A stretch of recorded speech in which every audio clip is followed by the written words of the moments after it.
하나님, 오늘도 새 아침이 밝았습니다. 아버지, 새 한 주를 시작하면서 우리에게 주의 얼굴을 배울 수 있는 귀한 은혜와 특권을 주시니 감사합니다. 새벽을 깨우고 주의 얼굴을 구하면 하나님께서 우리 가운데 계셔서 우리를 지키신다고 약속하셨사오니 주님 간섭해 주시고 오늘도 우리를 지키시며 인도해 주시니 감사합니다. 이제 더 주님의 은혜 가운데 들어가서 주님과 함께 동행하며 주님과 함께 나누며 주님과 함께 교제하는 시간이 되기를 원합니다. 하나님, 오늘도 우리에게 깨우치는 말씀 주시고 우리는 십자가 뒤에 감춰주시고 오늘도 예수 그리스도로만 드러나게 하여 주옵소서. 예수 그리스도 이름으로 기도합니다. 아멘. 이사야 65장입니다. 이사야 65장. 오늘 새 하늘과 새 땅의 창조인데 우리 65장 17절 보겠습니다. 이사야 65장 17절입니다. 보라, 내가 새 하늘과 새 땅을 창조하나니 이전 것은 기억되거나 마음에 생각나지 아니할 것이라. 새 하늘과 새 땅을 창조하신다고 하나님께서 말씀하셨습니다. 하나님은 이미 천지 창조를 하셨는데 이사야서 얘기하는 새 하늘과 새 땅은 무슨 의미인가 우리가 함께 나누려고 합니다.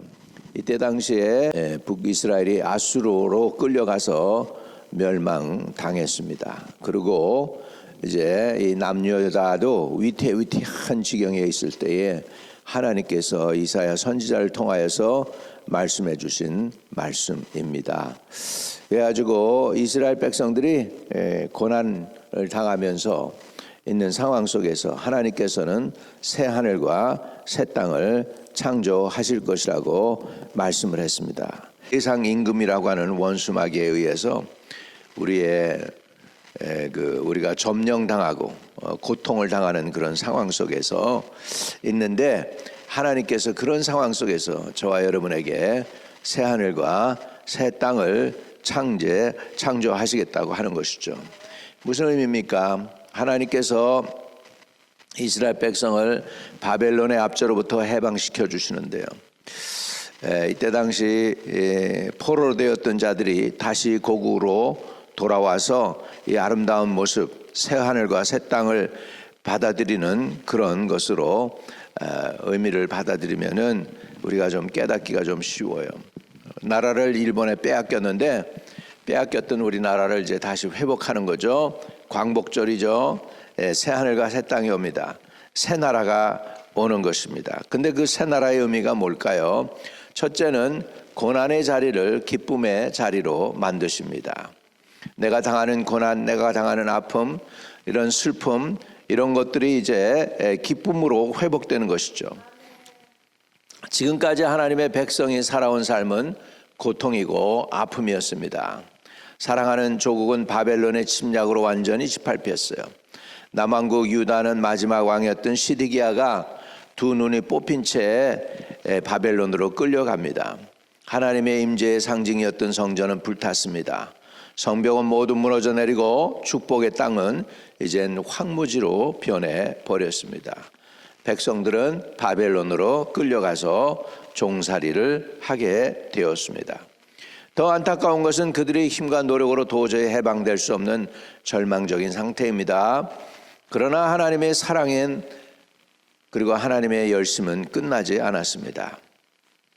하나님께서는 새로운 나라를 등극시키는데 바사라는 나라를 일으키기 시작을 했습니다. 그리고서 바사라는 나라가 다리우스라고 하는 장군에 이어서 하루아침에 바벨론을 멸망시킵니다. 바벨론을 멸망시켜요. 그거는 우리말로는 이제 다리우스가 누구냐면 고레스 왕이에요. 고레스. 그래서 고레스 왕으로 하여금 바벨론을 하루아침에 멸망시키고 나니까 이스라엘 백성들한테 그러는 거예요. 이 고레스가 너희 이스라엘 백성아, 너희 나라로 돌아가. 그래가지고 성전도 지어. 그리고 나를 위해서 축복해라. 이렇게 얘기하는 거예요. 그러니까 하나님의 백성이라는 걸 알아요, 고레스가.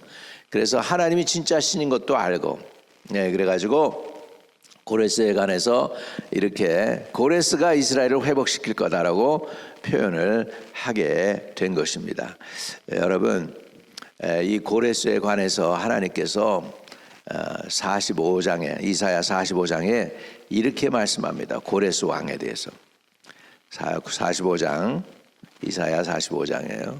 여호와께서 그의 기름 부음 받은 고레스에게 이같이 말씀하시되 내가 그의 오른손을 붙들고 그 앞에 열국을 항복하게 하며 내가 왕들의 허리를 풀어 그 앞에 문을 열고 성문들이 닫히지 못하게 하리라.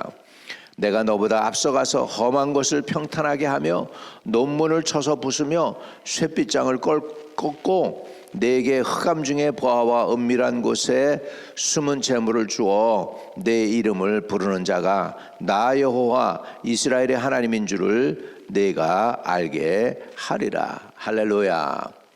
이제 다니엘이 고레스가 이제 쳐들어와 가지고서 바벨론을 쳐서 무너뜨렸습니다. 다니엘은 바벨론에 끌려갔었잖아요. 그런 상황 속에서 보니까 다니엘이 기도하다 보니까 고레스가 자기 민족을 회복시킨다는 것을 알게 됐어요. 그래가지고 고레스를 만나서 다니엘이 그럽니다. 고레스야, 내 이름이 100여 년 전에 우리 이사야 선지자가 내 이름을 쓴 거 알아? 그러면서 이 이사야 선지자 45장을 보여줍니다. 고레스가 보니까 자기 이름이 거기 있거든요. 그리고 보니까는 자기가 잘나가지고 세계 열방을 정복했는 줄 알았는데 보니까 하나님이 하셨다는 거예요. 여기서 보면. 그래서 왕들의 허리를 풀어 그 앞에 문들을 열고 성문들이 닫히지 못하게 했고, 내가 너보다 앞서가서 험한 것을 평탄하게 하고 논문을 쳐서 부수고 쇠빗장을 꺾고 내게 흑암 중에 보아와 은밀한 곳에 숨은 재물을 주어 내 이름을 부르는 자가 나 여호와 이스라엘의 하나님인 줄을 알게 하리라. 고레스가 이걸 보고 깜짝 놀란 거야. 100년 전에 하나님이 나를 아셨어? 그 하나님 섬겨야지.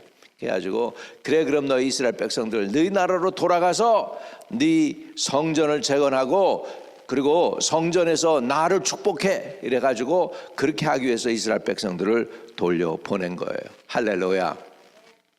이렇게 하나님은 생사화복을 주관하시는 놀라운 하나님인 줄로 믿습니다. 그래서 그 역사가 바로 뭐냐, 이스라엘 백성이 하루아침에 자기네 나라로 돌아갈 수 있게 한 것이 그게 하나님의 은혜거든요. 그러니까 그것을 새하늘과 새 땅으로 하나님께서 표현해 주고 있는 줄로 믿습니다. 좀 더 읽어 내려가면 18절엔 너희는 내가 다시 65장 18절로 넘어오면 너희는 내가 창조하는 것을 말미암아 영원히 기뻐하며 즐거워할지니라. 보라, 내가 예루살렘을 즐거운 성으로 창조하며 그 백성을 기쁨으로 삼고 내가 예루살렘을 즐거워하며 나의 백성을 기뻐하리니 우는 소리와 부르짖는 소리가 그 가운데서는 다시 들리지 아니할 것이며 거기는 날수가 많지 못하여 죽는 어린이와 수완이 차지 못한 노인이 다시는 없을 것이라. 곧 100세에 죽는 자를 젊은이라 하겠고 100세가 못되어 죽는 자는 저주받은 자라 하리라 그랬습니다. 할렐루야. 이때가 이제 신천지, 새하늘과 새 땅이죠. 여기에서 신천지라는 말이 나온 거예요. 이 신천지 이단이 이걸 이용해 가지고 지네가 그렇게 할 거라고 그러는데, 하나님께서는 지금 새하늘과 새 땅을 저와 여러분에게 창조하기를 원하고 계십니다. 자, 고난이 기쁨으로 바뀌는 것이 새하늘과 새 땅이라면, 두 번째로 고난이 기쁨이 되고 그 다음에 손이 수고한 대로 열매를 거두게 하십니다. 손이 수고한 대로 열매를 거둬요. 많은 사람들이 수고를 했는데 사람들이 돈을 안 주고요, 이를 부려만 먹어요. 그리고 조금 돈을 줄 것 같이 그러면서 계속 부려먹는 거야. 그러면서 그들을 가혹하게 고문을 해. 희망 고문을 해요. 희망 고문. 고문이 있는데 무슨 고문이냐면 희망을 줘. 이거 하면 줄게.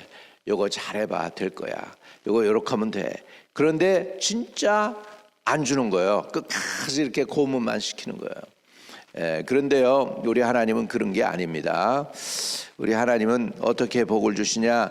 그들이 가옥을 건축하고 그 안에 살겠고 나무를 심고 열매를 먹을 것이며, 그들이 건축한 데에 타인이 살지 아니할 것이며 그들이 심은 것을 타인이 먹지 아니할 것이다. 이게 복입니다, 여러분. 내가 수고해서 내가 심고 내가 열매를 따는 거 복입니다. 내가 열심히 수고하고 심고 열매를 거두려고 그러는데 열매 거둘 때쯤 되면 딴 놈들이 와가지고 거둬가는 거예요. 그래서 나는 빈수고 하는 거예요. 공술의 빈수고. 그렇게 하는 것이 이게 비참한 것이죠.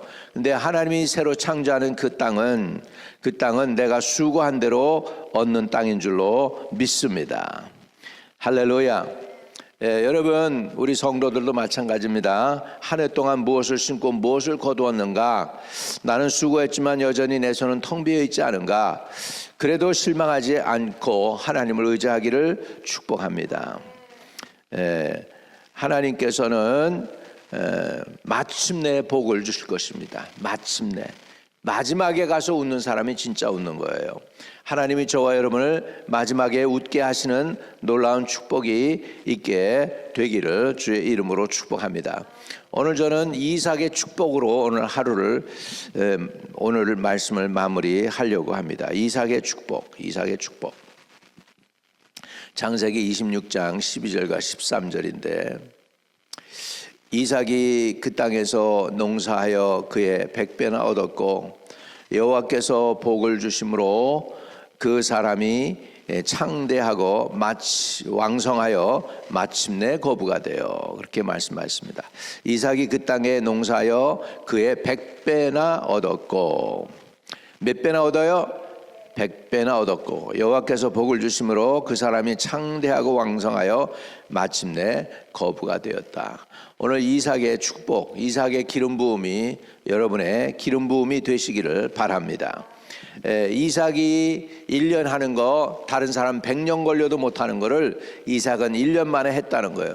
이게 이삭이 잘나서가 아닙니다.